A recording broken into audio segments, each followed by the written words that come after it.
नमस्कार दोस्तों, मैं अंकुर उपाध्याय स्वागत करता हूं आप सभी का एक बार फिर से अपनी नई वीडियो में। दोस्तों यहां पे आप सभी के साथ बात करने वाला हूं भारतीय बाजार के बारे में। एक शार्प फॉल देखने को मिला हम सभी को अचानक से सेकंड हाफ में एज एक्सपेक्टेड, क्योंकि ग्लोबल लेवल पे जो परेशानी है वो हमें क्लियर कट दिख रही है आज, और भारत का बाजार पूरी तरीके से आउट परफॉर्म कर रहा है आज, क्योंकि हम बीते दिनों में पहले ही अंडर परफॉर्म कर चुके हैं ना। तो आज हम थोड़ा कम गिरे हैं या न्यूट्रल साइड पे हैं, और ग्लोबल लेवल पे परेशानी बढ़ रही है। अच्छा, ग्लोबल लेवल पे परेशानी क्यों बढ़ रही है ये किसी को समझ में नहीं आ रहा है। पहले मैं आप सभी के साथ थोड़ी सी बातें ऐसी करना चाहूंगा जो कहीं लिखी नहीं है, दिख नहीं रही हैं, बट शायद हो सकती हैं हो, जिनमें यह है कि यूएस और चाइना के बीच में जो मुलाकात है उसमें शायद कुछ ऐसा नहीं आ रहा है जो बाजार को चाहिए, या फिर कुछ ज्यादा पॉजिटिविटी दिख नहीं रही है। दूसरी बड़ी बात, यूएस कह तो लगातार रहा है कि वॉर खत्म करने वाले हैं, चीजें सही हो रही हैं, लेकिन कच्चा तेल बिल्कुल सपोर्टिव नहीं हो रहा। आप देखिए कच्चे तेल का भाव आज अभी $109 के पार निकल गया है, और आज क्यों बढ़ रहा है ये किसी को नहीं पता। कोई स्पेशल नेगेटिव कमेंट नहीं है आज किसी की तरफ से, लेकिन कच्चा तेल $109.3 प्रति बैरल पे चला गया है। ये अब बिल्कुल हिडन, मैं कह रहा हूं स्नेक टाइप हो गया है, छुपके छुपके से डस रहा है। $110 के पास कच्चा तेल पहुंचता हुआ दिख रहा है, जिसमें कोई ऐसी बयानबाजी नहीं आई है जो कच्चे तेल को ऊपर की तरफ खींचने का काम करे। Oil prices rose after President Trump said China agreed to buy US crude.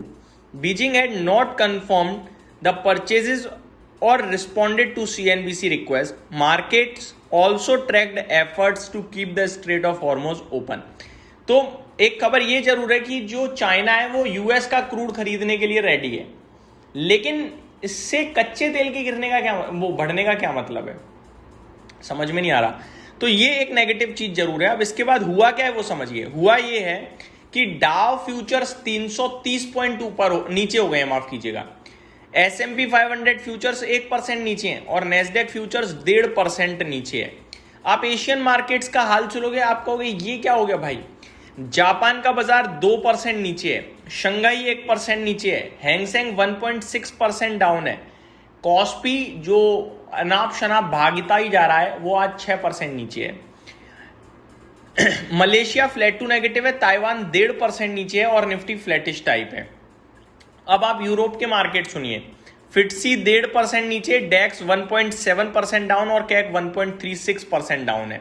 तो बहुत ही भयंकर सेल ऑफ टाइप दिख रहा है आज ग्लोबल लेवल पे, मतलब ब्लैक फ्राइडे टाइप साबित हो रहा है। अभी तक भारत के बाजार में कुछ ऐसी बड़ी गिरावट नहीं दिखी है। चांदी अलग नीचे है, चांदी 2 दिन में 30,000 रुपए नीचे आ चुका है, किसी को पता ही नहीं चला। गोल्ड अलग नीचे है। अब निफ्टी की बात करता हूं, अगर डेज हाई से काउंट करूं तो 200 पॉइंट से ज्यादा नीचे है। केवल लाल निशान की बात करूं तो 60 पॉइंट नीचे है, और सबसे नेगेटिव डेज लो पे है। आप वीकेंड से पहले डेज लो पे जा रहे हो। सेम सिमिलर सेंसेक्स का हाल है। बैंक निफ्टी में करीब 1% की गिरावट हो गई है। मिड कैप इंडेक्स 0.5% नीचे है, और स्मॉल कैप में 0.5% की गिरावट है। मार्केट ब्रेथ खराब हो गई है। 955 शेयर पॉजिटिव है, जिसके सामने 1950 शेयर्स नेगेटिव है। तो बहुत ही ज्यादा प्रॉब्लम दिख रही है दोस्तों। एक तरीके से देखें तो आईटी, एफएमसीजी, मीडिया, ये क्षेत्र आपके हरे निशान में तेजी में है। बाकी ज्यादातर क्षेत्र लाल हैं। Metal top loser, PSU, banks, real estate, इनमें थोड़ी ज्यादा गिरावट है, 2 से 2.25% की। अब थोड़ा बात करते हैं निफ्टी पे। निफ्टी आपका खड़ा है 23,626, कुछ नहीं है। 23,500, 550 ये सपोर्ट लेवल आ गए हैं। ब्रेक होने के चांसेस हैं क्या? बिल्कुल है भैया। जो हाल नहीं सोचा था वो हाल हो रहा है बाजार का। ऊपर में 23,840 तक गए, ऊपर टिक नहीं पाए, नेगेटिव है। कल का FIDIs का डेटा पॉजिटिव होने के बावजूद हम ऊपर नहीं टिके हैं, तो ये तो सुपर नेगेटिव हो गया। टॉप गेनर्स की बात करूं, इन सब की बात करूं, उससे पहले अब मैं आपके साथ शेयर करना चाहूंगा आज की सबसे नेगेटिव खबर। ₹96 के भी नीचे निकल गया है। अभी तक 96 का आंकड़ा ऑफिशियली हमने टच नहीं किया था, लेकिन आज 96 रुपीस के भी नीचे फिसला है रुपया $1 के सामने।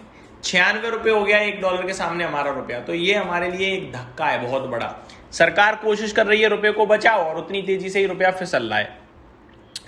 आगे बात करी जाए टॉप स्टॉक्स की, तो आज का लीडर था सारेगामा 9% ऊपर। किर्लोस्कर इंजन्स 9% ऊपर, जेपी पावर 8% ऊपर, कार्बोरेंडम यूनिवर्सल 6.5% ऊपर, चंबल फर्टिलाइजर 6.5% समथिंग ऊपर था।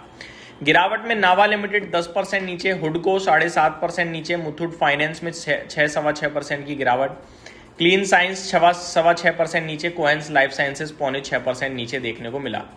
टॉप टर्नओवर वाली लिस्ट को आज सारेगामा लीड कर रहा था, करीब 4,000 करोड़ के समथिंग का टर्नओवर दिख रहा है मुझे। एयरटेल में 2,2800 करोड़ का सौदा हुआ, रिलायंस में 2,2500 करोड़ का, एसबीआई 2500 करोड़ का टर्नओवर देखने को मिला है। निफ्टी में टोटल 29 स्टॉक्स नेगेटिव थे और 21 पॉजिटिव थे। Top loser Hindalco, Tata Steel, Nestle. Top gainer में Tata Motor Passenger Vehicles, Doctor Reddy, Infosys, Tech Mahindra, ये टॉप गेनर्स थे। अब आ जाता हूं थोड़ा स्टॉक स्पेसिफिक। रिजल्ट्स कहां कहां आ गए हैं वो देख लेते हैं।